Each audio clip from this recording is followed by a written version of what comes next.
Eles estão por toda parte, nos postes, nas grandes subestações e até bem pequenininhos dentro dos carregadores de celular. São equipamentos essenciais, mas que a gente quase nunca nota. Pois é, estamos falando dos transformadores, esses gigantes silenciosos que fazem o mundo moderno girar. Mas como eles funcionam de verdade? Qual é a física por trás dessa peça tão crucial da engenharia? Ok, bora mergulhar nisso. Já parou para pensar na energia que viaja centenas de quilômetros, naquelas linhas de transmissão com uma tensão altíssima? Como é que essa força toda é domada para chegar segura na tomada de casa e carregar um celular? A resposta está num dispositivo que nem tem partes móveis, um aparelho que funciona pura e simplesmente com base nas leis do eletromagnetismo. Então, para a gente desvendar esse mistério, nosso roteiro vai ser o seguinte. Primeiro, vamos ver por que é preciso transformar energia. Depois, o princípio da indução, que é o coração de tudo. Em seguida, a genial relação das espiras, por que a corrente alternada é a estrela do show e, por fim, como é um transformador no mundo real.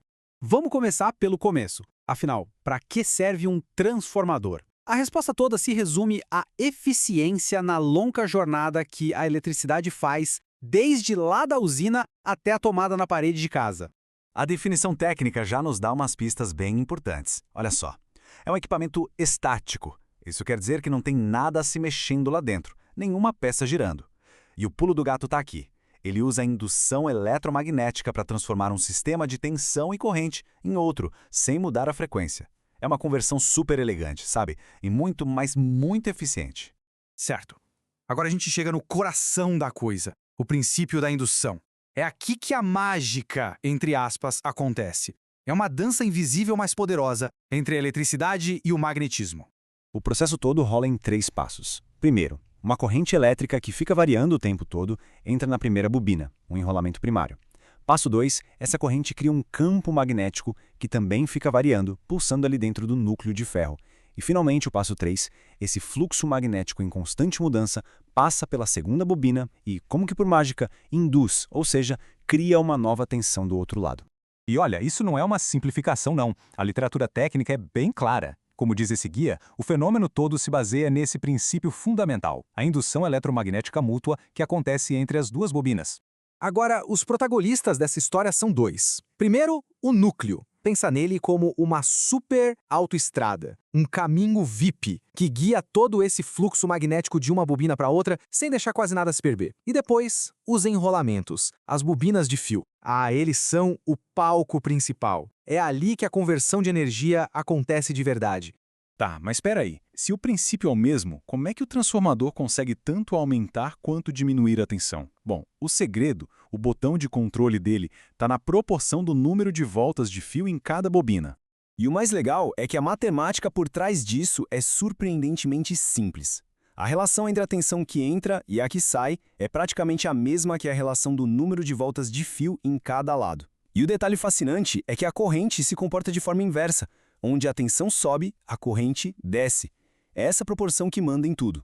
Se a gente colocar mais voltas de fio na bobina de saída do que na de entrada, o resultado é que a tensão aumenta. Esse é o transformador elevador. E como a tensão sobe, a corrente diminui. É exatamente por isso que ele é usado lá nas usinas. Eles jogam a tensão lá para cima, a corrente cai, e assim a energia consegue viajar por quilômetros com o mínimo de perda. Genial, né? Por outro lado, se a bobina de saída tiver menos voltas que a de entrada, a tensão diminui. Esse é o transformador rebaixador. Ele diminui a tensão e, consequentemente, aumenta a corrente para o nível que os equipamentos precisam. É esse cara que a gente vê no poste da rua, nas subestações, trazendo a tensão para um nível seguro para a gente usar em casa. Ok, a gente já falou bastante em corrente alternada, mas por que ela é tão essencial assim?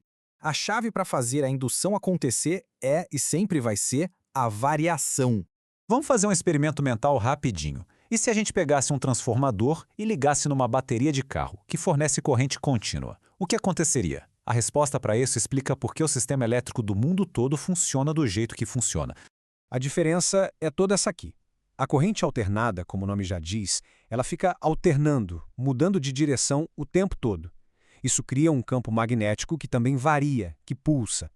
Já a corrente contínua da bateria é um fluxo constante, que gera um campo magnético estático, parado. E qual era a regra de ouro da indução mesmo? Precisa ter mudança. Então, o ponto-chave é este.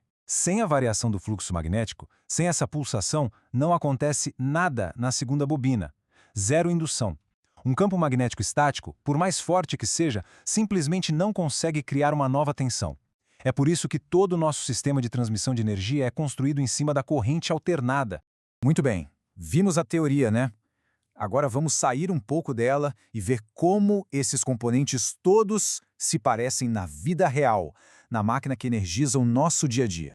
E essa imagem aqui é perfeita para isso. Dá uma olhada nessa visão interna. Ali em 1, a gente vê claramente o núcleo de ferro, a nossa autoestrada magnética, e em 2, os enrolamentos de cobre que são enormes. Essa é a tal da parte ativa, o coração da máquina, onde toda aquela física que a gente acabou de ver acontece em escala industrial. No fim das contas, a importância desse dispositivo é imensa. Como o próprio guia técnico resume, ele é um equipamento de fundamental importância. Para se ter uma ideia, é o ativo mais caro de uma subestação. E se um deles falha, o risco de um apagão é enorme.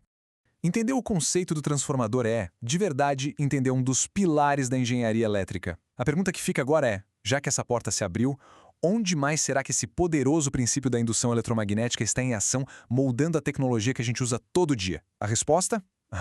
A resposta está em muito mais lugares do que se imagina.